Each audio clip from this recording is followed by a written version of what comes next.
First of all migraine అనేది ఎందుకు వస్తుంది? సో మైగ్రేన్ రావడానికి ముఖ్యమైన కారణాల్లో ఇది మైగ్రేన్ అనేది ఒక డిసీజ్ కాదు, ఒక సిమ్టమ్.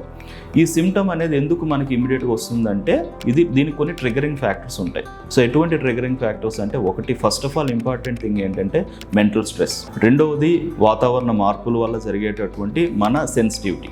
అలానే డైటరీ హ్యాబిట్స్ సరిగ్గా మెయింటైన్ చేయలేకపోవడం. చాలామంది ఏం చేస్తారంటే ఉపవాసాలు చేయడం, లేదంటే మీల్ని స్కిప్ చేయడం, అన్ఈవెన్ టైమింగ్స్లో ఆహారం తీసుకోవడం జరుగుతూ ఉంటుంది.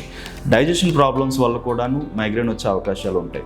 అలానే అతి ముఖ్యంగా డీహైడ్రేషన్ అనేది చాలా చాలా ఇంపార్టెంట్. సో డీహైడ్రేషన్ వల్ల మైగ్రేన్ రావడం అనేది చాలా చాలా కామన్.